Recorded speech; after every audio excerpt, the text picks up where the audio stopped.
Hi everyone. As you can see, I have a friend of mine's here in the podcast, and I'm really happy and glad that he's here with us. Yeah, I'm the friend. My name is Marvin Jr.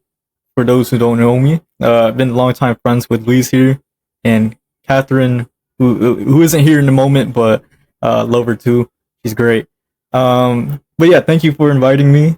You're And in welcome. the first, I think is this the first one you had in which is in I got two more, invitation but you're gonna be the first one. that's invited? Yeah. Oh wow, that's awesome! Like that's great actually. Yep. You're gonna be the first one, and hopefully we have you here again, and No, of we'll course. keep having you, and then your dad too, and Yeah. No, of course. We go way back, me and Luis, and it's like I said, it's an honor to be here.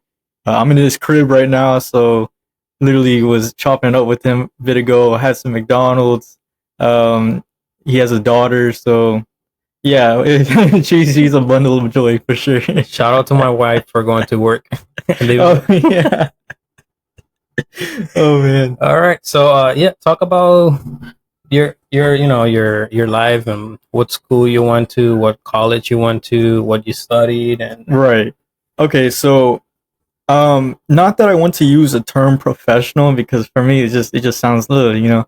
But I studied at this school called Southeastern University in Lakeland, Florida. It's a Christian college, private, and I had the great blessing to be able to go there full time, 4 years, 3.5 years to study music. I got my bachelor's in the last year, 2020 fall, that term, and it's been a blessing because with that degree I've been able to, yeah, consider myself a professional musician, but at the same time, use the gifts that God has put into me from a young age and cultivate that, um, and expand on it. It's one thing when you listen and play music from, like, I was self-taught, so I learned through YouTube, pretty much. But when you go into a university, you learn all these like new terminologies, these new like real like concepts, music theory, oral theory, all that fun stuff. But yeah, now I can implement it in a church setting and try to, well, let's say my position is music directing. So I'm a music director at our church. And with that, I've been trying to like just improve on everything that we can as a team because it's not just an individual effort, but you have to try to, use those things and motivate really. mm-hmm. But yeah. Yeah, it's crazy because as you can see when you learn from YouTube, yeah, you get good and you can do a lot of things, but it's not the same thing as when you have a mentor with you Right. that helps you grow and you get to learn more stuff and about No, for music. sure. Makes you go deeper inside. And I noticed a big change since you went to school and since you got out of school. Um, when you went to school, you started with the guitar, and then when you came out, you came as a pianist. So Yeah. So I started on the guitar. I'm 22 right now. So I started at the age of 12. So that's when I learned guitar at first. It wasn't until I was 17 that I learned piano. So I went to college not knowing much of piano at all, right? But I expanded on that, and now I consider myself more a pianist, which is kind of weird. But it's good to be good at both of them, right? Bass too. I can't slap or nothing like that, but most guitarists know bass a little bit. Yeah. No, it's at least you can play the guitar and Yeah, piano. A lot of people can't even play one instrument, so it's better than nothing. And no, but like it helped. I know I can see it that it's helped you a lot going to that school because the way you direct the music now in church is just completely different. Right. The way the music flows and everything. Like there's times that everyone is a human, so you commit mistakes and all this stuff. But the way the music has changed has been from, let's say, from 0 to 100. Whenever you went to school, the size of church was like what, like 10-20%. Yeah. And then now it's like, let's say 80. Right. That's how much of a change is made. And I'm glad that you actually got to go and learn a lot of stuff and You know, you gotta expand yourself. Right. Hopefully, you know, you keep learning more and showing more and teaching more. Of course. We got little Yanni here, so gonna eat some brownies. I'm sorry for her. No, she's great. Yeah, I mean, there's so many things from school that I learned. Of course, the music is great. All that is something that you can learn. You don't even have to go to college, honestly. So if there's someone that's out there that plays music and wants to get advanced education, you can do it, and I'm not gonna stop you, right? The college I went to is not cheap. It was a lot, and I had a lot of support. Luckily, I had the good grades to help me out with financially. But there's so many things you can learn through YouTube. I don't downplay that at all. But another thing that I learned from that college was, besides the music, was like the spiritual stuff too. Mm-hmm. Because imagine I could go to any school for music. Going to a Christian college taught me more things, right? Mm-hmm. So when I came back, I implement those things as well. So yeah, maybe we were at like this percentage, and when I came back, of course, I brought every knowledge that I can. It's not to say that I don't make mistakes, because of course we do make mistakes. But an important thing in worship is, allowing the spirit to flow. And my role as a music director is simply to keep the order, but not to limit the Holy Spirit, because you can't do that. Mm-hmm. Simple as that. But there needs to be an order, because God is not a God of order, right? Yeah, he's a God of order, so you need that and stuff. It's different though, for sure. Like, imagine just having like the worship leader. We had our sign, so we had like stop sign. This is stop. This is bridge. This is switch the song back to the top chorus. It's the simple stuff. I don't know how it is for you guys, but we still implement some of that. So I do communicate with the worship leader. Yeah, it's much easier. Yeah. But now sometimes they're like, stop. Yeah. And we're all like, keep playing it and so happy. If you don't look, it's over. It's over. Yeah. So I'm always paying attention. And luckily we have in-ears. In-ears is basically the headphones. We have the system in which we can do that. And when I speak directly into their ears. So the people in the congregation does not hear me. So I will direct as much as I can from my own, but at the end of the day, we communicate easier like that. So I can simply say to everyone, "Hey, we're gonna go to this part or that part," and that helps so much, especially in the it says it's mini sesión in Spanish. Mm-hmm. So in English, it's like the spontaneous, right? Yeah. So it's a difficult task. It's something that's evolving. I don't think it was really much of a thing in Christian churches like a decade ago, honestly. Yeah, it's new. It's a new thing for churches, and but this I think is a good thing, because you get to play more organized, and it's harder for you to get lost. Because I think the main thing of it is so you don't get lost pretty much. Because a lot of people, like, they can actually play, but they can't like keep the timer, or they forget what they're supposed to do next. And at least you're helping them. Like, hey, you gotta go to see. Oh, we're starting all over again. Yeah, of course. There's, I know, especially in a Christian setting, there's like the new and the old, right? The old school people that like to see the chords on like a sheet of paper. And I have nothing against that, because that's what I grew up with as well, right? Yeah, we started like that. Yeah, exactly. We had a whole template with a whole book, a whole binder of songs that we just choose from every week. And then we move up to the tablets, and then now we still have with the tablets and memorizing them. So we're getting there. So there's certain things that we definitely need to improve on, that I need to improve on. But it's like, it's getting that balance. I think we were talking before this podcast about like click and track, right? And I know like some people do not like that stuff, because they feel it's distracting. I totally understand. We don't really run it, and the times that we've tried, it's been difficult to stay on the time, to pay attention to it, because we want to just kind of do our own thing. But I think it's because they're not used to it. right.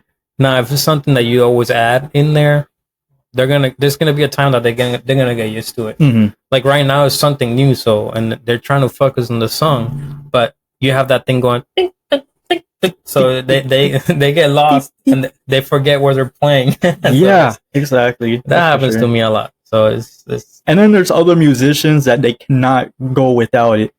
no, I know. Especially on like Instagram, I see, and this is no disrespect to any of y'all, that they play with just the tracks and they need it, like they can't go without it. It's important for sure. So I don't see the negative, in it. It doesn't hurt at all, especially if you can get used to it. Because once you can get used to it, you lock in. It's not that big of a annoying factor anymore. Yeah, It becomes subconscious after some time. I'm more of I tap with my leg, Yeah. and that's my timer right there. Yeah. If I don't do it, I get lost sometimes. I'm like, wait, I forgot what I was doing.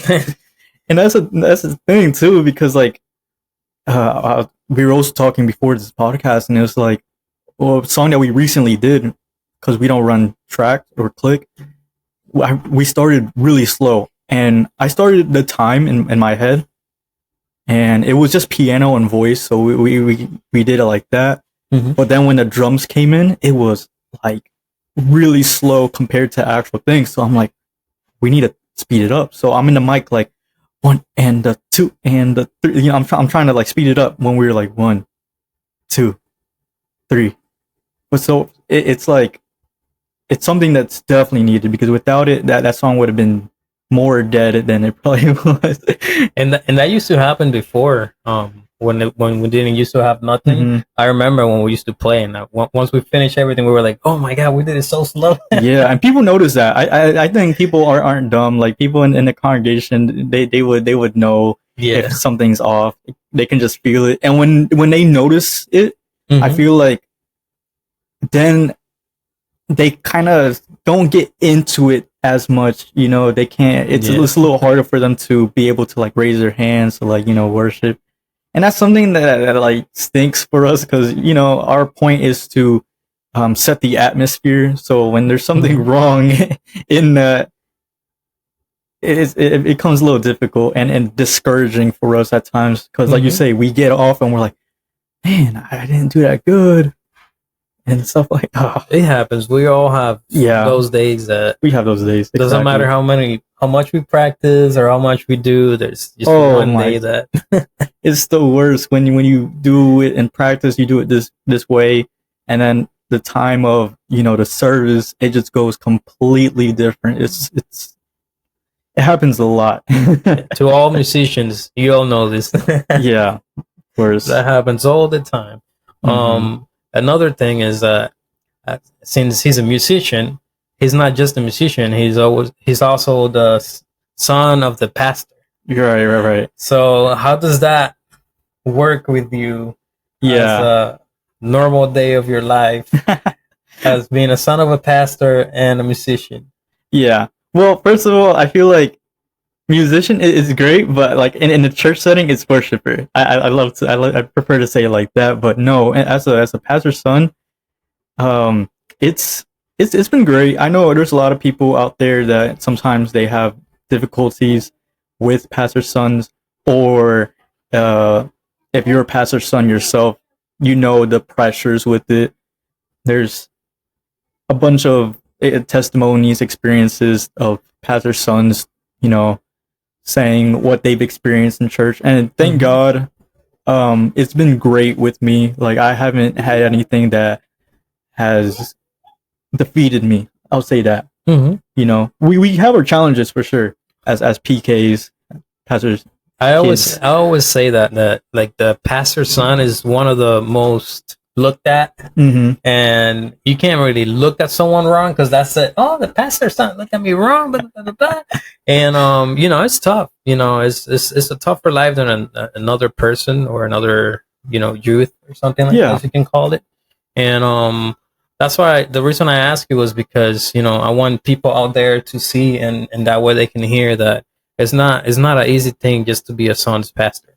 And sometimes, you know, like we are all humans, and we all have mistakes. We all make mistakes, and we just learn from them, and you know, we just keep stepping up and, you know, looking for God. And the main goal is not for us to be looking better than anyone else. Is the main goal is for all of us to be saved. And as you can see, I know him for like what, like 6-7 years already. I feel like it's been more, but I have no idea.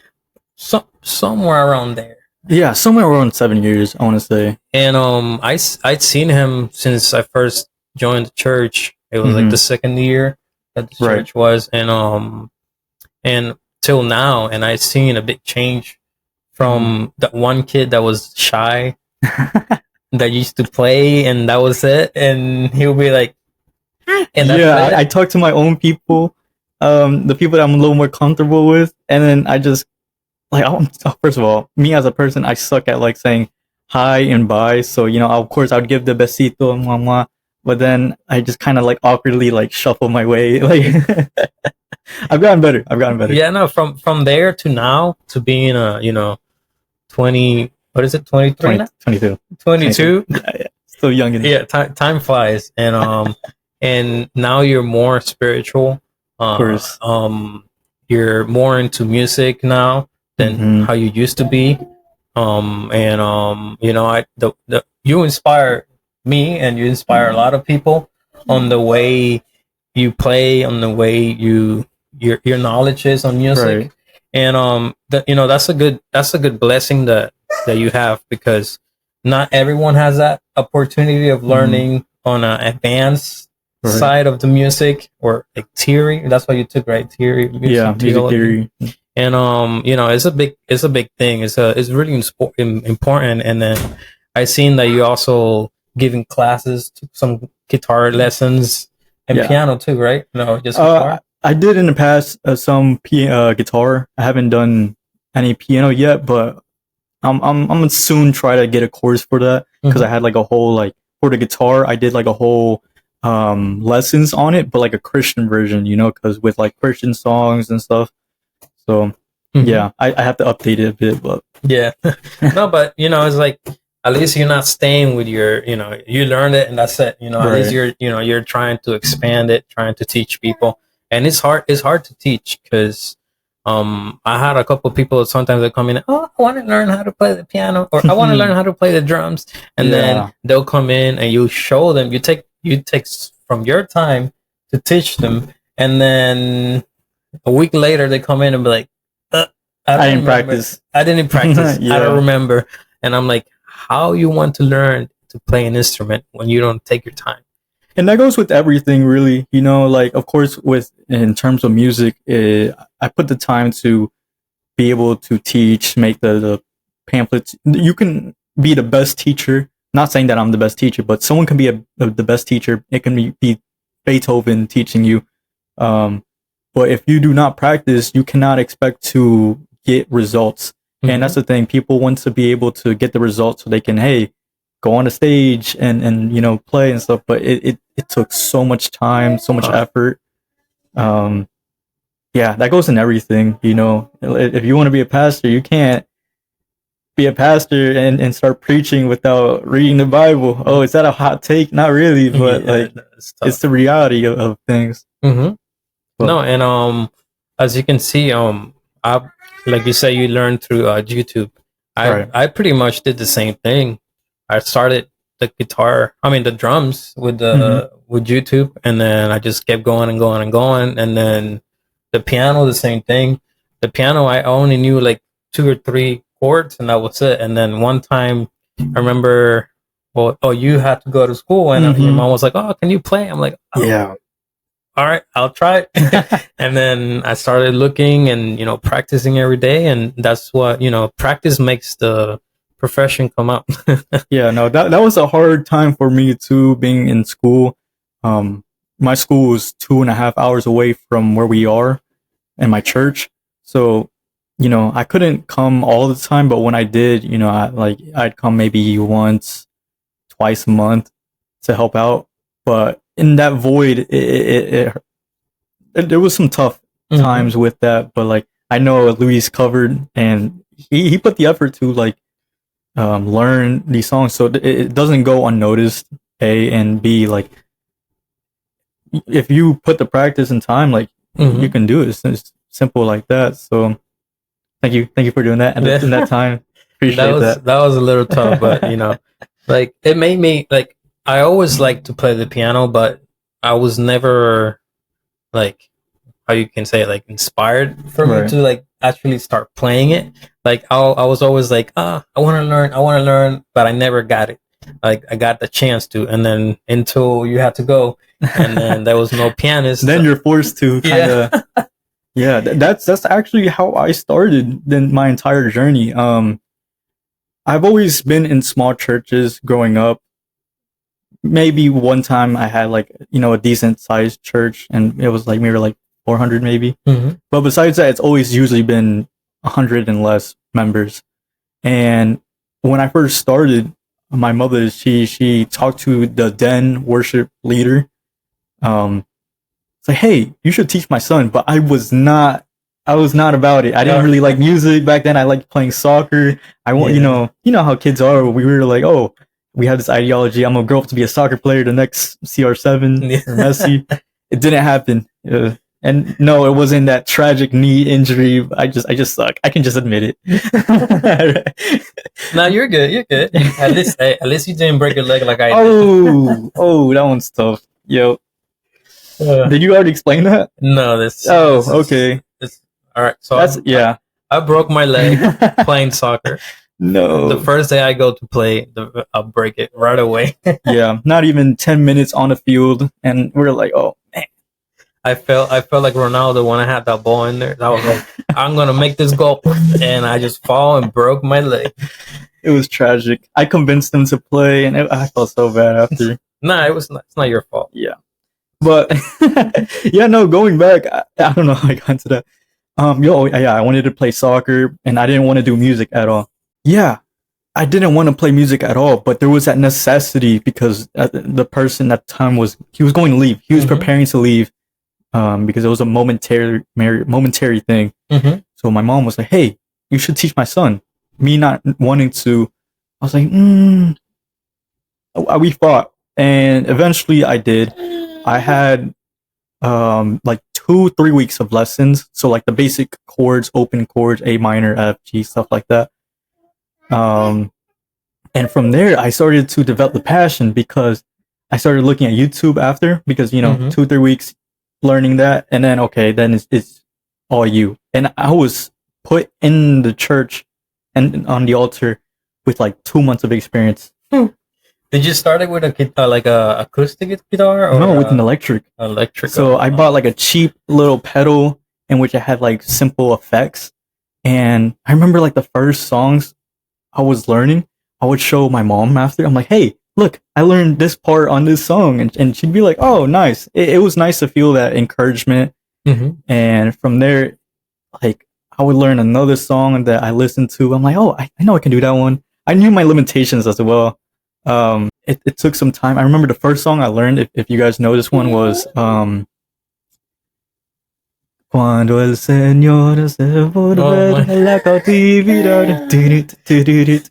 That was one of the first ones.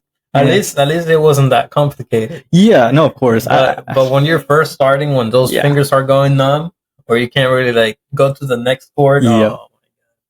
It didn't have an F chord or anything like that, so like it was just A minor, G, D minor, and E. Oh, okay, so it was. So yeah, I didn't have to do that, but once I did, I had to learn those bar chords. It was difficult. And then one of the other songs I learned like after it was Cuán hermoso eres Jesús, Te doy gloria, right? And for the electric guitar, it goes like do do do do do do do do with the effects.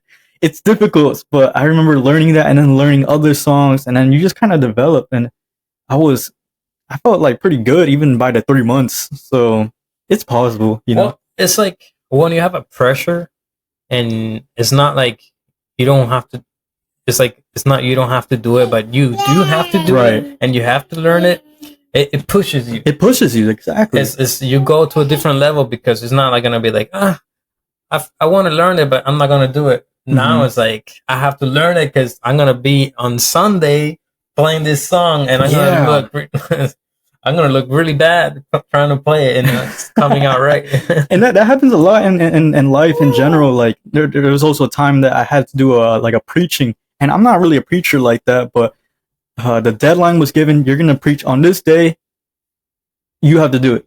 So I'm like, I mean, I can't embarrass myself. I have to do the research. I have to put that effort, and that's just another example. But there's so many things that if you don't push yourself, Mhm. you're not gonna do it. You may want to do the guitar. You may want to play the piano. You may want to preach. You want to teach, even be a prophet or something like that. But if you don't push yourself, you're never going to be able to reach those goals because Yeah, and that motivation. And stuff. and I always say you have to have a call for it too, Oh yeah, because you Mhm. can't like you said, being a prophet and stuff like that. I've seen a lot of people that want to play instruments. I know a lot of people that they're like, oh man, I wish I could play the guitar, and then they tried, but it's not their thing, and doesn't matter how much you try, it doesn't like work out for you. So it's like that's another thing too. Like, Oh yeah, there's certain people like okay, I'm gonna be honest. Sometimes if you don't have ritmo, if you don't have rhythm, you're not gonna be a drummer and stuff. There's people that don't even know how to clap. You know, they Yeah. clap on the 1 and 3. So it's like I don't know. It'd be difficult. it's funny because before, when I didn't know how to play the drums and I used to clap, it used to be like everywhere. Like well, I used to try to go with the snare, Right. but then when I started playing the drums and I learned and I hear everyone in church clapping, I'm like, what is this? Because they're all going everywhere.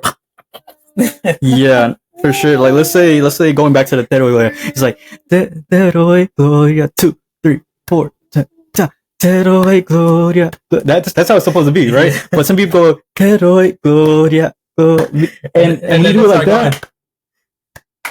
Oh yeah, it's terrible. Like when people start clapping on 1 and 3, it dictates the time. So now you have to be on at time. So it's bad. It's funny to me when I hear that in church. When I hear people clapping, I'm just like, I wish they knew. there was one time that my worship leader, who happens to be my mom, it was so funny.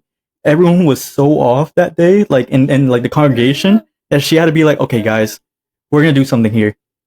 In the congregation, like during service. I remember that. And she goes, we're gonna clap like this. Da, da, da, da. You know, setting the time. And so we had to do like a little clap lesson mid-service. But yeah, I remember it was like you guys were like 2 minutes into the one song, and then she stopped. She was like, "Okay, let's stop, and then let's start again." Because it was so distracting. And some people, I don't know what it is, but they have like some mega claps. Yeah, it's just I don't know how they do it. Like when I clap, I feel like it's so weak. Yeah. So yeah, no, it's a good experience, you know, being a musician in church. Yeah, it's completely different from, you know, like a normal band, as we can call, than a Christian band, because a normal band you just play to sound good. Mm-hmm. And for us, we try to minister the church. That's the key word right there, minister, because it's not about us. Mm-hmm. We're not doing it for our own glory. If someone wants to step up and be a music director in my own church, I have no problem, you know, allowing that person to do it, because there's many people nowadays. It's like if they're not the first electric guitarist, if they're not like doing the big special events, you know, they don't want to play. They don't want to play. They get all. That's a whole nother talk. Yeah, but it's true. You know, it's out there. So we do have to talk about it sometimes, because a lot of people like in church. I always say in church, it's not like to me, music is not a joke. Right. It's something serious. It's something that you have to prepare yourself for it, and not just as a musician, but as a Christian.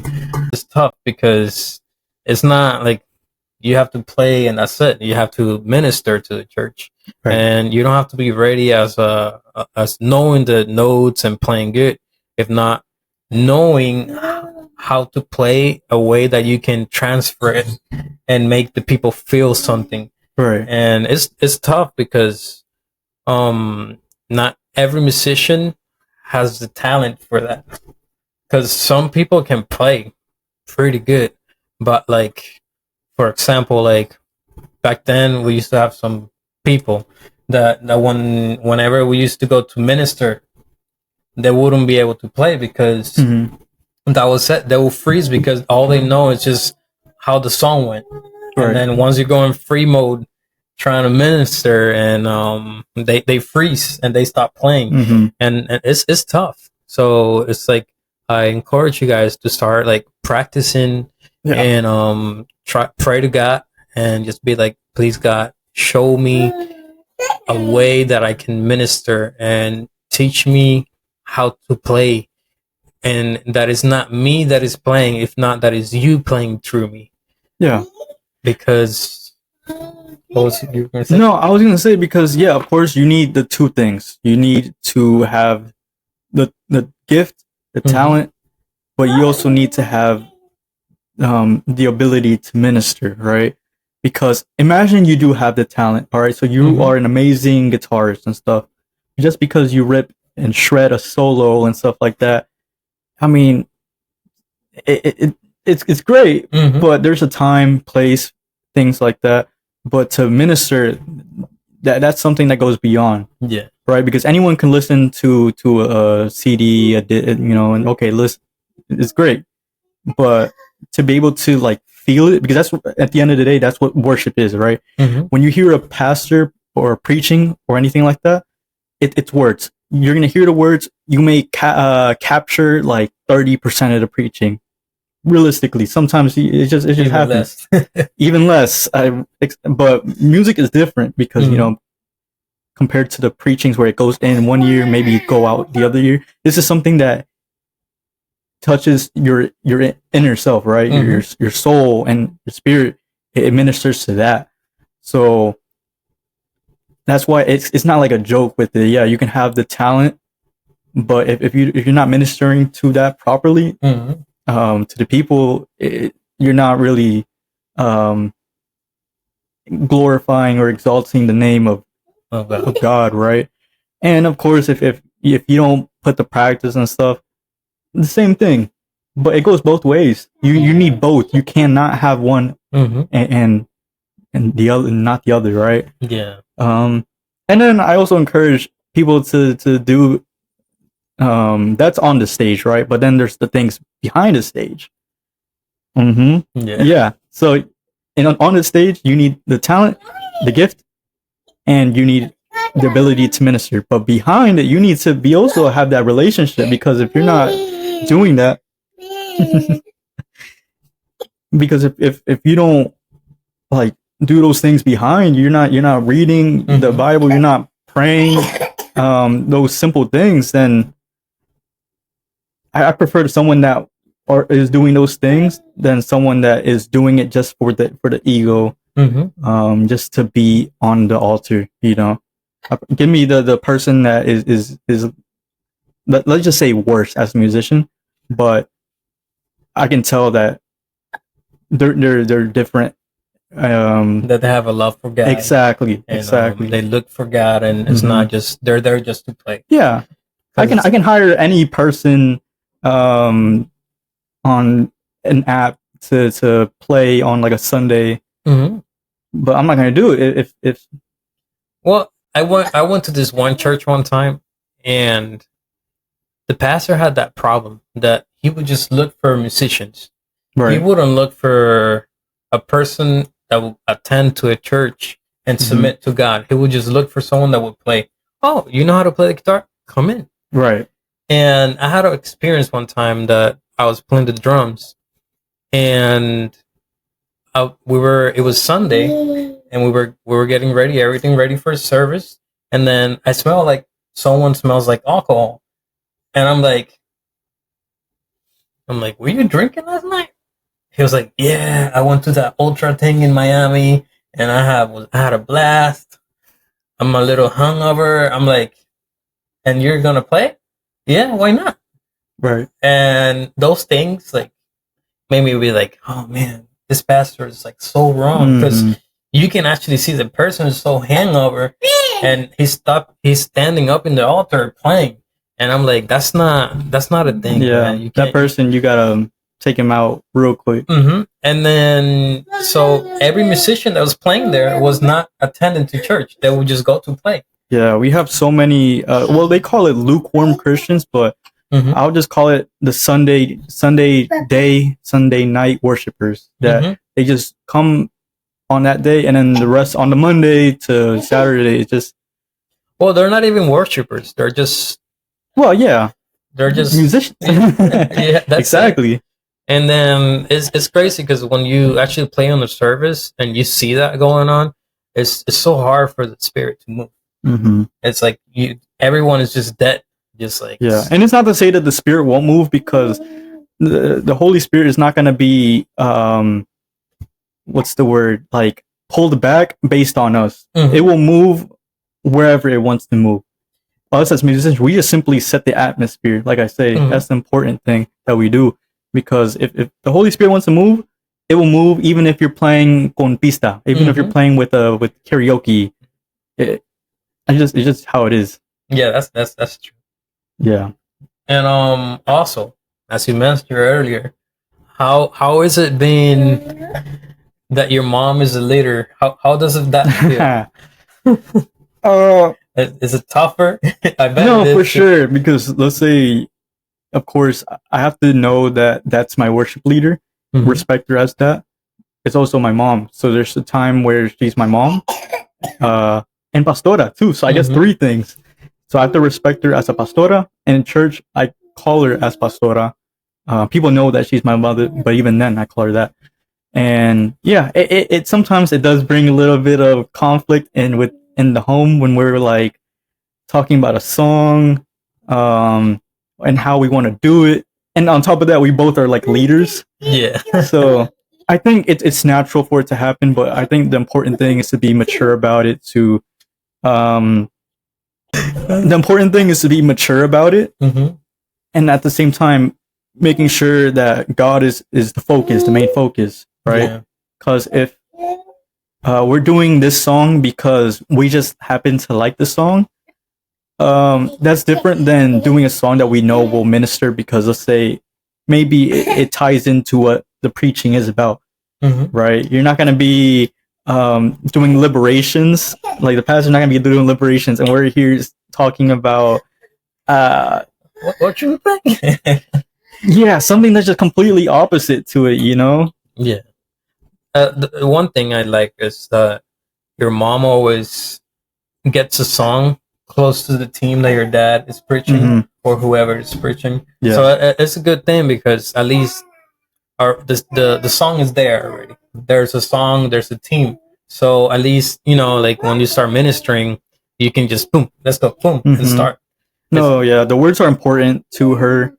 So yeah, of course, naturally as a musician, I like the songs that have those cool stuff to it, those cool elements, but it's the balance, right? To have the song that we know has like the words that will apply to what is currently happening. And the usual stuff that we conflict about, not that we do much, but when we do, it's like small things. It's nothing crazy. The other week we had an argument, funny enough, about the order of how the song will go. So just the order, nothing crazy. Just about which song do we? Because we're gonna do transitions. Okay, we're doing transitions from this song to another song. Especially on the fast songs, you want that to be really good. The praise songs, and it's something as small as that. Yeah, so. It's tough sometimes, because how you guys play. I was gonna say we, but I keep forgetting I'm not playing for now. For now, his leg is. Usually when you guys play, you finish the song and you continue it. So it's sometimes it's tough because you got to match it. And I do understand that sometimes you can do either or. But someone likes the song better to be this one first and then the other one, or just how the rhythm goes, right? And but yeah, sometimes We just gotta listen, right? Yeah, I mean that's where also my musical elements come in, right? So I challenge my group a lot to learn things that I know they're able to achieve, but maybe wouldn't want to do at first. Mhm. So in those transitions, sometimes I set up certain ways on how I'm gonna do it, even if it's something as simple as a crash fade into the next song. If it's like a cool switch in tone where we go, let's say from the key of like A minor to E minor, which is just like one sharp away, nothing crazy. Mhm. But yeah, that's where I am trying to incorporate those things. We talk about it in practice, and it's a nice balance to have like of course in the church setting you also want to be able to enjoy it. You want to enjoy the worship, the praise, because if not, I mean, Yes. right, right. So as we were talking, also about your life outside church. You know, it's tough because as a youth, Right. being outside, first youth, then musician, Christian musician is it's tough. It's tough outside because you get so many experiences out. You get so many things that draws you. Yeah, of course, people have tried to stir me away from that stuff. Like, hey, you're talented. Why don't you try to do like a gig in this place? Like I could easily go around and gig in a bar or something like that, make some few cash, produce worldly music, or I don't know. There's a lot of things that I can do with the gifts that God has given to me, but that's the thing. It's the gifts that He's given to me. So I owe it to Him. Yeah. You know? Yeah, and testimony wise, it's kind of like things have been difficult as a Christian growing up, even as a PK, of course, being in a church setting my entire life. It doesn't necessarily mean that growing up have always been like this with God. It just means that I've had a knowledge of Him above the average person. But yeah, I can't say that like growing up, it was always, there was times where it would fluctuate, and that's the thing as a PK, sometimes was difficult, right? Not that anyone judged me or anything, but people do look at you, and I do recognize that. Luckily, I haven't had anyone come up to me like, "Oh, why are you dressing like this way or that?" and stuff. But another thing is, I became a PK at like 15, at 15 years old. So prior to that, I was just, like normal attendant in church until my parents finally had, their own church, became pastors. So, some people treated it differently. But sometimes I was just like a normal kid. So, regardless, I never had any bad experiences, which I'm thankful for. And I know that people do look at me, and I have to be an example, even if I don't want to be. Yeah. And that goes not just to PKs, but anyone that is in a leadership position. Because even if you don't want to be an example, you probably are. Yeah. As a parent, as a leader, as a Christian to those who aren't, you are an example. You have to not just walk with Christ, but embody who He is. You have to act like Him. You have to talk like Him. You can be a follower. Anyone can be a follower. I can follow this account on Instagram, but a believer is someone that is going to, yes, follow Jesus, but truly try to be like who He was in the Gospels and stuff. Yeah. And like it says in the Bible, Jesus said, "No one can go to you if it's not through me." So if you're not actually like a really good seeker and a follower, you're not gonna. Doesn't matter how much you try to succeed in life. Yes, you make a lot of stuff, right? But in the Bible says that try not to focus on here. Focus on making everything up there. Because what's the point of working hard? I'm not saying not to work, because obviously you have to survive, you have to No, of pay course, bills, of and you course. have to do all that. But just try to keep it low life, like like be able to just pay your bills, and enjoy your life. Yeah. But the main goal is not, because we're not gonna be here all the time. Mm-hmm. We're gonna be gone someday, and that one day we want to go and get somewhere that we're gonna be like, wow, I did work for this, Mm-hmm. and I can't believe I made it, and what I did work for is here and it's so big, and that's what you're gonna be enjoying the rest of your life. And some people don't see it that way, because all they do is just work here, and just try to focus on trying to get a bigger house or a better car and stuff like that. And sometimes it's not just that, and sometimes it's just better growing in God than not breaking my leg. So, Jesus. Sometimes it's better just focus more on God, because once you turn yourself into God, He has the control of everything. 100%. And like, for experience, now that I broke my leg, I haven't been working for almost 3 months already. Yeah. And it's been tough. Before, I used to work, and I'll be like, oh, how am I gonna make money to survive? And then now that I broke my leg, I was like, man, you know what it is, that you're home the whole day without like making money or nothing, and you're like, oh man, this is tough. Right. But like, there's two different ways. Now, since I believe in God and I trust in God, I leave everything onto God's hands. Of course. But that doesn't mean that I'm just gonna be like,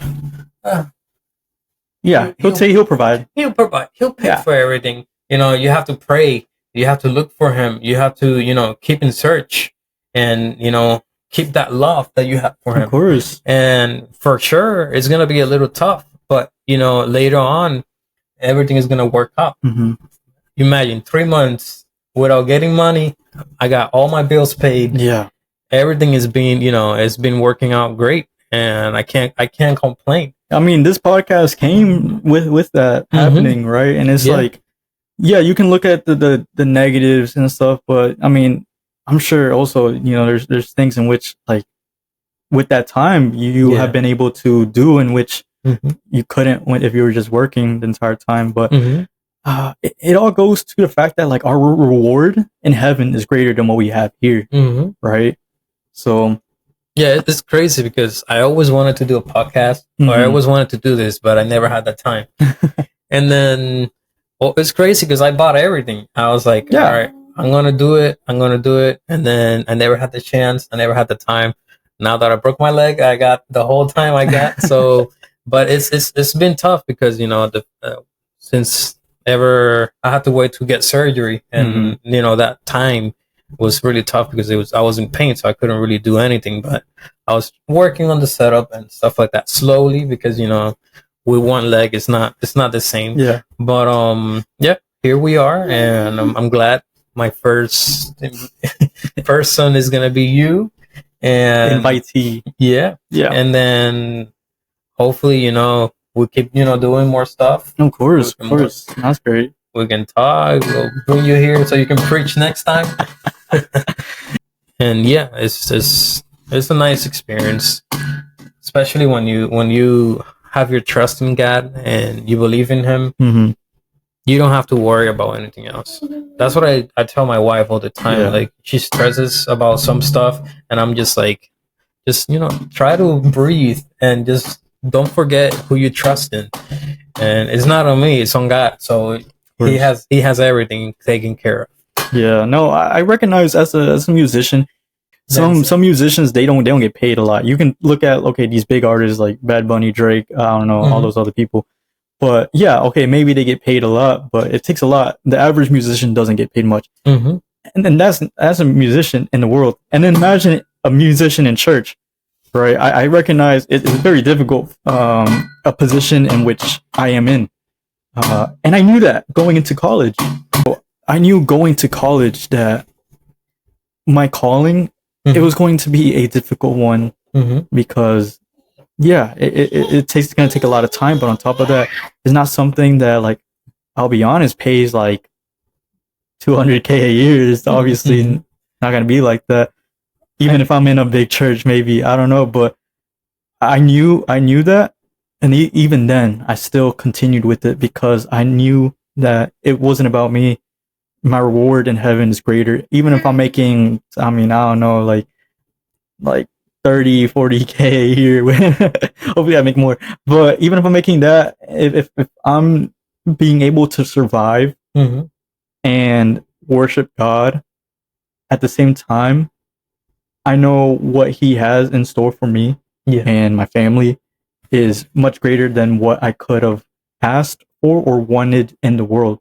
Mhm. So that's also an encouraging message to those people that are thinking about that feel that call in ministry.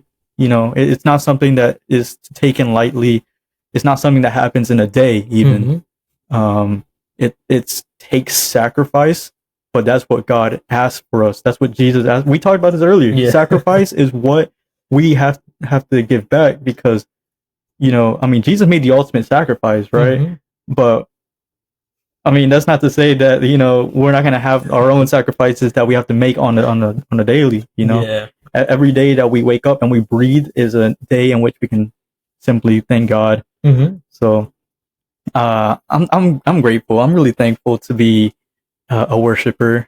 You know, I want to be the best person that I can possibly be, Mhm. and be used in whatever way. You know, it's one thing to just be a worshiper, but I know that you know you can do more. Right? There's always more. God always wants more from you. He will always wants the best for you, Mhm. and yeah, you're not just limited in anything. You know. Yeah, that's true. Um, but yeah, it's like a lot of musicians. They really, they.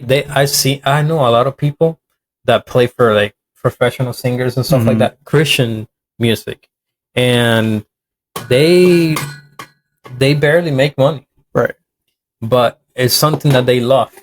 So when you do something that you love, especially when you do it for God, it's just something that it's not gonna hurt.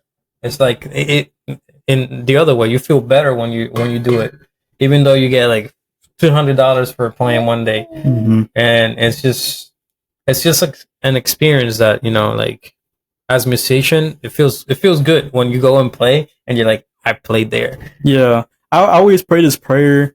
Um, it's simply if when I pray to God, I say, Lord, even if one person receives something tonight, it's all worth it. You know, if one Mhm. person gives their life to God, if one person renews themselves in Jesus, if one person comes out of church different than the way that they came in, Mhm. I did my job, you know? Yeah. Simple as that. And that's all I can ever ask for in anything. Of course, there was moments growing up where I'm like, man, I want to play in like Hillsong, like you know those big churches, elevation stuff like that. I want to be able to worship in like these big venues, but you can't do that if you can't worship in the small ones. Mm-hmm. If you expect to be in like MetLife Stadium and for a concert, worshiping God, what makes you think you can do that if you can't worship with 100 Yeah, people? it's tough. It's tough because when I first started playing, and you like just by two people looking at you start shaking, you get shy, you forget what you're playing. You're like, well, no, I need to go now, or what am I doing? Your finger slips. Yeah, and it's like it's tough. Like, but Yeah. once you get used to it, it's a little better. But even though when you're playing in church, it's completely different when you're playing like in concerts and stuff like that. Right. Because in church, they all know you already. Mm-hmm. Everyone knows you, so they're like, it's like, okay, so oh look, it's Boom Junior. Oh look, it's that. You feel good already because they all know you and they already seen you play. But when you go to a different place and no one's seen you and all that stuff, you're a little shaky because you're like, oh, what they're gonna think about me? Like, what if I miss a note or something? Yeah, They're gonna because at that point they don't look at you as the member of a congregation. They look at you as the person that's on stage playing the guitar, the guitarist, yeah. the drummer. You know, they don't know what you go through, what you know, your journey and stuff like that. They just go with, oh, is he good? Is he nice with it? Or oh, Yeah. you know, a little shaky, Yeah, no, it's tough. For being a musician is tough. Yeah. But you know, when you do it because you love it and you love serving God, it's just completely It's worth it. different. Yeah, it's worth it. And then at the end, you know, you end up praising the Lord. So it's Mhm. just completely different than Yeah. just playing. The whole point of it is to make him smile, to make God smile. So yeah, this is it. I just want to say thank you for course. Junior to being here, and shout out to our church, CDJ. CDJ, Casa de Jubileo in Spanish, Con el House of Jubilee in English. It's so hard for me to say sometimes Jubilee, sometimes it's, I know. I have a friend that said it as House of Jubilee for a bit. I'm not gonna say who it is, but if she watches, just it's I don't know. I like it in Spanish. I like CDJ. Yeah, CDJ sounds- is better. Yeah, And shout out to our pastor Pastor Marv Senior, and Pastora. You can't forget Pastora her. Leticia Guzman. Once he gets home. No, and you know, I'm glad that you were here with us. Thank you for having me. And hopefully we can keep having you, and Of course. it'll be for a long time. Yeah. It's honestly, it's been great to speak about these things because it's real things within the church and outside. So yeah, it's such a blessing. But it's such a blessing to be able to partake in this, not with just the host, but a friend. You know, like Luis. That's my boy. No, and you know, today was more of like a getting to know you. Yeah. A little bit of talk about a little bit of everything. But you know, we'll have some next time. We'll have some, you know, teams and stuff to talk about, and we'll go deeper into stuff. Of course. And then probably you can teach some people how to play guitar in here. We'll see. I'm talking about being a musician, but I haven't played anything, so maybe that's something I'll do. You have any oh, he makes music too. He just did a song too, right? I did 2 songs. A third one is on the way. Both by the artist named Lisette, Lizeette, called "Hold Me Still." First one, and the second one, I forgot my own song's name. Oh my! No, she's gonna kill me. What's your YouTube? You have a YouTube channel? Or I don't. Where's the songs at? Where we can listen to them? It's on everything: Spotify, YouTube. That's what I know because that's where I searched it up. It's probably on some other things, but yeah, that's what I know for sure. Apple Music probably. Okay. Do you have a Facebook or something that you can put in so that way everyone can look for you and stuff like that? Just search up Marvin Guzman Jr. on Instagram at Marvin Guzman Jr. And same thing on Facebook. I don't really post. I didn't post it on Facebook like that. I have it more advertised on Instagram for sure. Yeah, I'll put you on my Instagram too, so that way people can look at you and stuff like that. And yeah, thank you for coming. Of course. Hopefully we can, you know, keep doing this. Yep. And you know, I'm glad that you came. You took some of your time, and it's been awesome. It's been great. All right. So whoever's watching, hope you have a good day. Thank you. You as well. God bless you guys, and keep watching our channels. Hit subscribe and like, comments, and a lot of favorite, comments. all of that stuff. And go to church, look for God. Yeah. And what else? Hit us a visit if you want. We're in Cape Coral. Yeah. We're here to serve you. Yeah. Go to Facebook and CDJ. What's the actual? No, it's not CDJ. At Casa de Jubileo. Yeah, Casa de Jubileo. We're on YouTube now. We're on Facebook, Instagram, and TikTok. Every Wednesday, like around 8, it always goes on. So we can always listen to the sermons of the pastor Sunday on Spanish. And then you can also Sundays, like at 11. Yeah, at 11. Well, God bless you guys, and hopefully you guys enjoy it.